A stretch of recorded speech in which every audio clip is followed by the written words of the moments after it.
It is finally that time of the year again where I talk trash about your favorite books and you resent me for it. Everyone, it's Emily Fox. Today's video is going to be all about the worst books that I've read in 2022. A few controversial opinions in here, probably some that you will also agree with me. I will link down below all of the rest of this series, the best books that I've read in 2022, the most surprising, the most disappointing. And I kept for last the worst because, oh my, do I have some opinions on these ones.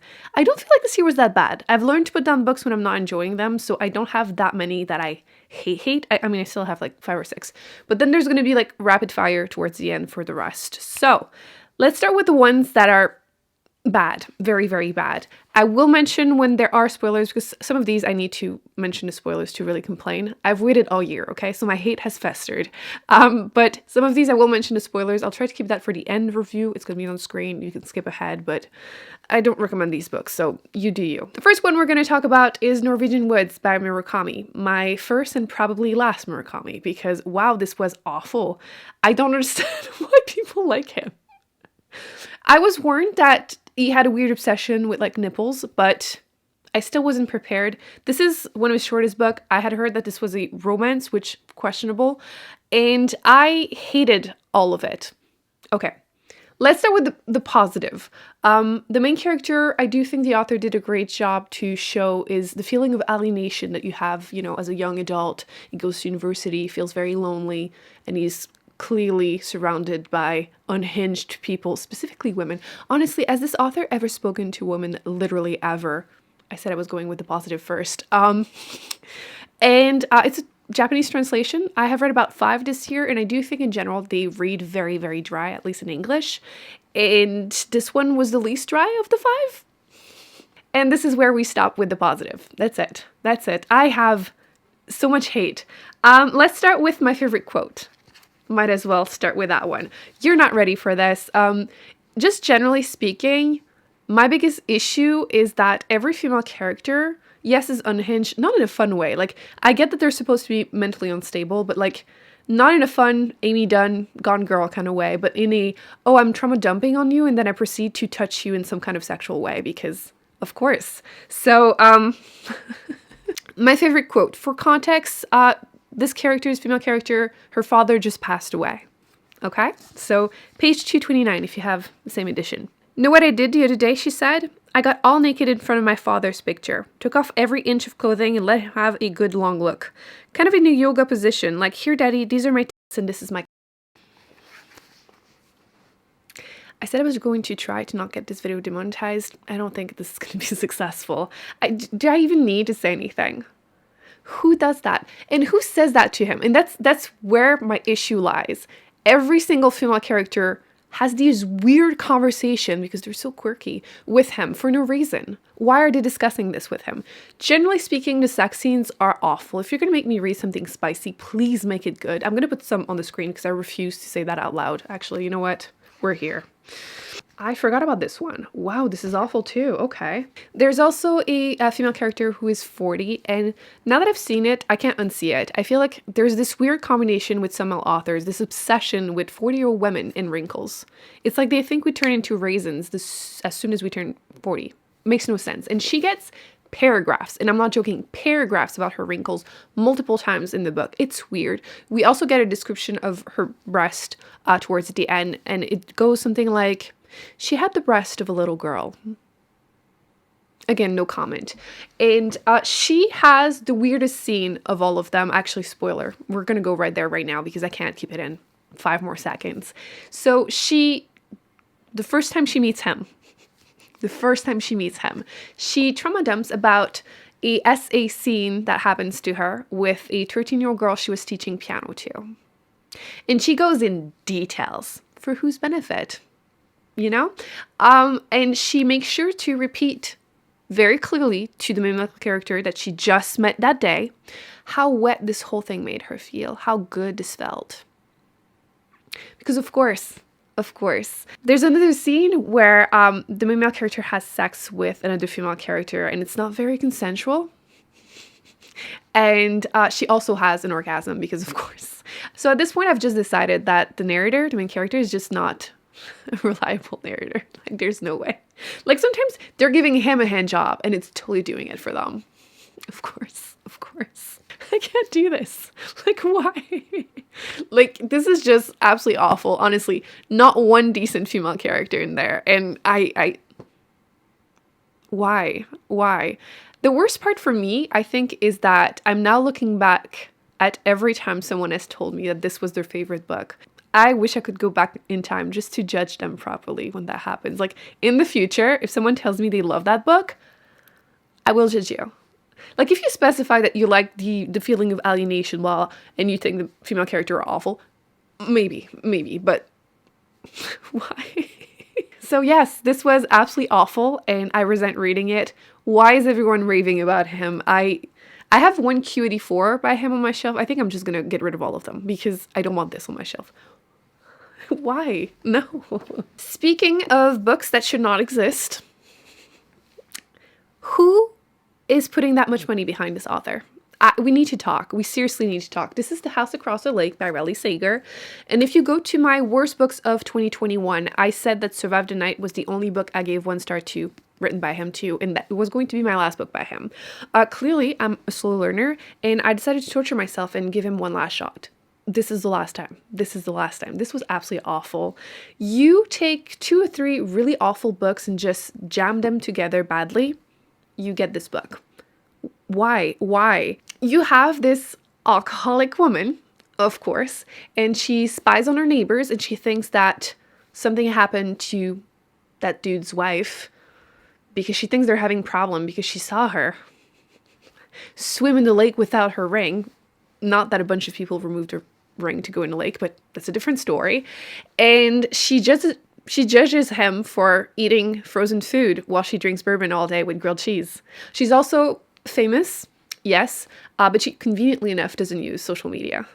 My biggest issues were the twist that was awful. We'll talk about that in a second. But also the fact that there's a huge chunk of information that is withheld from you for like over half the book. And it's first person point of view. You're in her head. Yes, she's drunk, but you're in her head. You should know. But you're not told. And again, the ending was absolutely awful. Spoiler, we need to talk about this because what? So it turns out that this woman knows that her husband is the person that has been killing these young women who have been disappearing. She knows because she found out and killed him. But we don't know that, even though we're in her head, because that makes sense. Also, the wife that disappeared, she's being possessed. Yes. Which, don't get me wrong, I'm all for paranormal twist.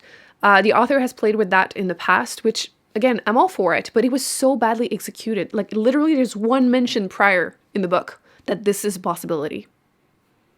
And it just comes out of nowhere, and the ending just absolutely suck.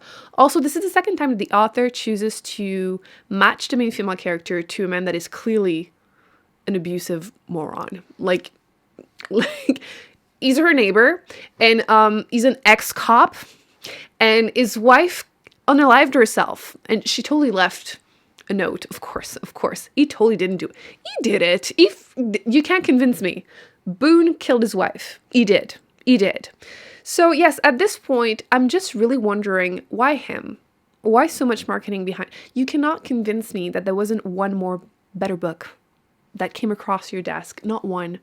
Also, I really resent the fact that Riley Sager, by the way, is a pen name. The author's a man called something else. And I'm aware that authors will use pen names. You know, back in the day, women had to do it. Otherwise, men would not read their books. And the main audience for mystery thrillers is now women. So a lot of male authors are now doing the opposite.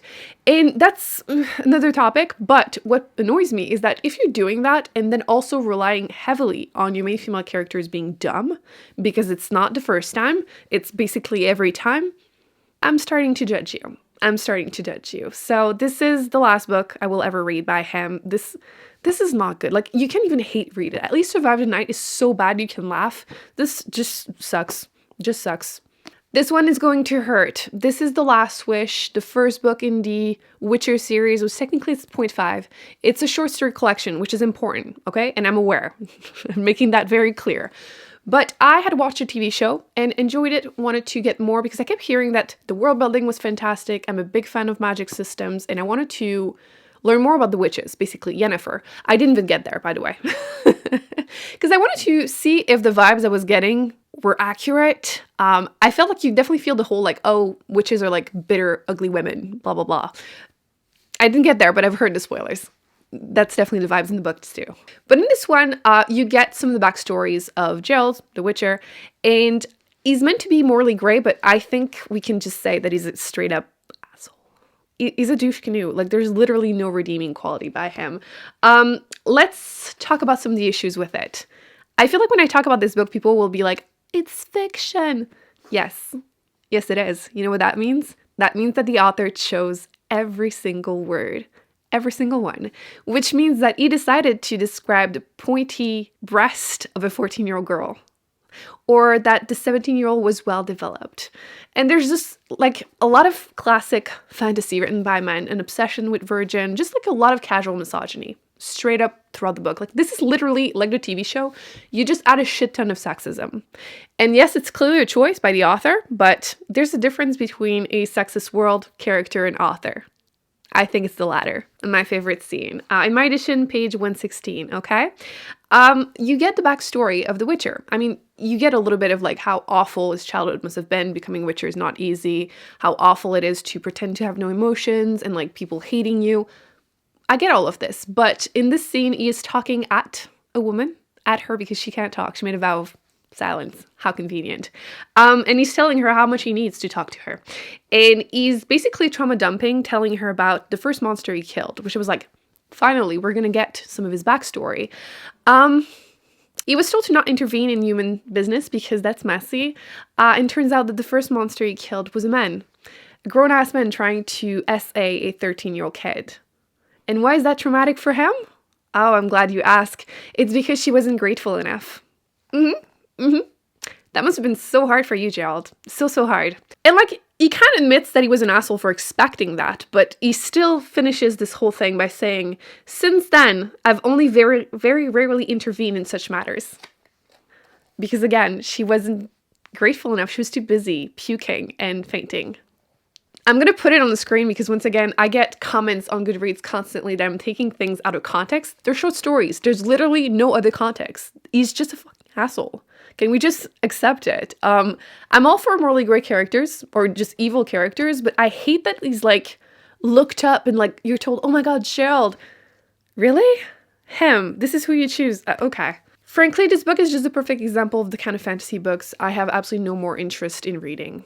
It's boring. It was not interesting, okay? I want to make that clear. And I feel like that's the biggest issues that I have. If you're going to be boring and then add a bunch of misogyny, I won't read you. I read for my entertainment. I don't find this entertaining.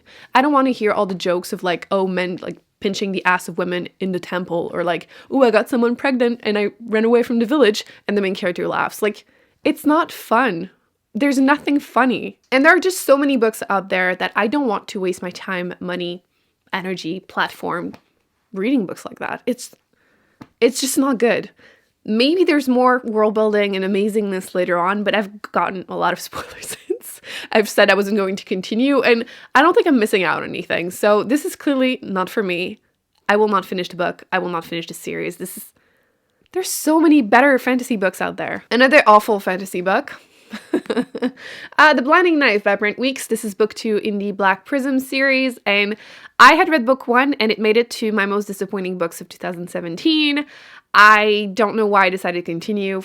Well, frankly, I love fantasy, like I said. I love interesting magic systems. This one is based on colors, and I love magical schools, and there is one in here. In book 1, I had a bunch of issues. I'll link the video if you're interested. I go into details. Again, stupid female character, a bunch of misogyny, but I pushed through because, again, magic system and like magical school, and I was hoping it would be enough to focus on these parts to enjoy the rest of the series, and I made it to page 241, further than I thought. Yeah. Where do we begin? This time I came prepared. Do you see all the pink post-its? Every pink post-it is an instance where I roll my eyes because of the misogyny. Yeah. I absolutely hated the main female character, Karis, I think. Where is she? Oh, yes. Yes, Karis. 1 page, 4 post-its. I can't stand her. Literally can't stand her. I believe she's the captain of Blackguard for the last 15 years, blah, blah. Like, she's an elite soldier, you know? And in this page specifically, she is sweaty because she's training, and this dude is seeing her, and she's like, oh, no, I'm not being very ladylike. Are you freaking kidding me? Again, every time she was on the page, hated it. And then said dude that she doesn't want to be sweaty and not ladylike in front of. He's a complete douche. He's meant to be. He's not a good person, but I still didn't really care to read every time he stares at the boobs of someone. To be fair, the man owns a sex slave. He's not a good person. So I was trying to focus on the other point of view, Kip, who is, and we're reminded heavily, constantly, how awkward and fat, whatever, and dumb he is. But he's the one in the magical school setting, so I was trying to focus on that part. And I put the book down at page 240 because of what happened there, which, spoiler-ish, I guess, if you don't want to know, skip ahead. In this scene, he plays a card game with someone, and the winner wins the contract of one of his schoolmate, this girl who's basically a slave, and he wins, so he can give her her freedom. But for this whole page, he seriously considers graping her. And again, I'm using that word because I'm attempting not to get demonetized. It's not going to happen, but whatever. For a whole page. He's not a morally gray character. Yeah, sure, he's a horny teenager. But who considers for so long graping someone? Like, the poor girl is, like, getting prepared for it. Like, are you serious? I don't want her. And that's at that moment that I realized, Emily, you read for entertainment. You hate this. Why are you doing it? So I put the book down. I don't feel bad about it whatsoever. Someone actually gave me the spoiler of what happens with the mystery portion. And I'm really, really glad I didn't finish, because I would have hated reading that after 5 books. So yes, clearly I'm not the target audience. I get it. But at this point, I don't even want to be in the same room as the target audience, because that's just, I read some dark books, but this is just so tired. So tired. One more with the exact same issues, quicker this time. The Magician King by Lev Grossman. Appropriate last name. This is the second book in the Magician series. Book 1 was described often as like adult Harry Potter, depressed Harry Potter, whatever. In the beginning, I kind of liked magical school setting once again, but it ends kind of weirdly, and book 2 feels more like think dark adult Narnia. And it was kind of boring, and then you get at the end a wonderful essay scene that is seen as a good thing for the female character. So once again, I will be getting rid of all of his books. Same thing with Brent Weeks, by the way, because I've heard awful things about the rest of his books. Honestly, at this point, I'm more upset at the fact that I keep seeing people give these books 5 stars and never mention any sexism. Speaking of which, I read Dead Poets Society because I've seen the movie growing up. I liked it, and I saw it at a used bookstore. And I picked it up, excited. I was reading dark academia books. I was like, sure, kinda. I would like to mention that this is a book that is mentioned that it's for 11 to 14-year-olds. So like think high school kind of book. So I was not prepared for some of the stuff that happens, especially because they don't happen in the movie. I can't imagine Robin Williams doing this movie with these scenes, like literally ever. So there's one scene where a kid is in love with a girl that he met once. I don't remember movie, book. In one of them, she's engaged this dude. In the book, I think she's just dating him. Either way, he goes to a party to see her, and in the movie, she is asleep, drunk, so he just, pushes her hair, give her a kiss on the forehead. In the book, she's busy making out with the man she's with, and he decides to grab her chest because she's gonna think it's the other guy. I wasn't prepared. There's also another scene where the teacher, so the character that Robin Williams played, decides to put on the screen half-naked pictures of women or girls to distract them while they're doing a quiz so they can be prepared for, university. Because we all know that that's what happens in university.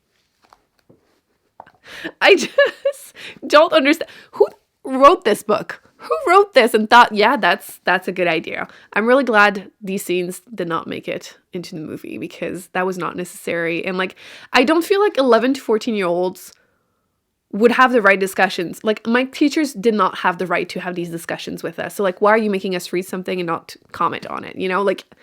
Everyone's high school was different. But no, don't.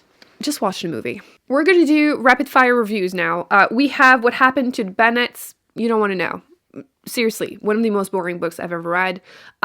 Essentially, this family is put into witness protection because of something that happens in the beginning of the book, which I will not spoil because that's the only interesting thing that happens in here. But what is interesting is there's a scene You know when you know it's personal and you're like, I want the actual tea now, author. There's a scene where these men are having a discussion that would absolutely never happen in real life because a bunch of them are cops and they're talking about cheating. Not them cheating, that I believe, but them discussing that, oh, if your wife cheats on you, I should put like the quote online. Let me grab my laptop because it was bad. Okay, so I have the quotes. Things like, it can't be a good marriage even if one of you cheated. I don't know if I can forgive her. That's your pride talking. Love is forgiven. You cannot convince me that these men would be having this discussion. So that's why I'm saying this feels personal. Did the author cheat on her husband? Is this, I feel like this conversation is way more interesting than the book ever was. Don't do it. The last thing he told me, I don't understand why this won the Goodreads Choice Award of 2021. I mean, to be fair, there was no alcoholic wife cheating on her husband and that lost her memory, so that makes it more unique than all the other ones. However, this was weird. The main character, she just got married. Her husband has a daughter, so, you know, they don't really have a good relationship, her and the stepdaughter. And her husband disappears and leaves basically a message through someone to keep the daughter safe. And she proceeds to try to figure out what happened. And that's fine. My issue is the way that the main character would piece things together. It would come out of nowhere. Absolutely made no sense. Like jumping, okay, we have to go there. Just so weird. Honestly, no. The ending was weird. But again, like I said, a bit more unique. But no. Rock, paper, scissors. Personally, a big hater of tropes that make it very easy to call the narration unreliable. In this book, the husband of the main female character, they go on this retreat, kind of cottage / church, really. You can see it on the cover. To attempt to save the relationship, but turns out the husband has this disease that you can't recognize faces. I feel like it's just such a cop-out when they have something like that. Like, no. Next, we have The Good Sister. This one I did it to myself. I'm 100% aware. I just saw it had good reviews. It was part of the Goodreads nominees, and I'm trying to read a couple so I can tell you which one should have won, kind of thing, a year later. No, I family drama, not a mystery thriller, and this woman who is on the spectrum, we're assuming, decides to have a baby for her sister. Like I said, I did it to myself. It was awful. And we have Every Last Chance, which I also did it to myself. This book I thought was going to be entertaining because it's a bunch of awful people. You have this woman who got married for money, and then she's trying to keep moving up into the world. They move to a better neighborhood, and she basically attempts to murder her husband. I didn't finish the book, so I don't even know. She attempts to murder her husband to try and steal someone else's husband. I gave up on that. It was just so incredibly boring, and no. I got to sex scene, which was awful, and then I look up the author, and actually she writes spicy books, and it wasn't good, so I will not read anything else by her.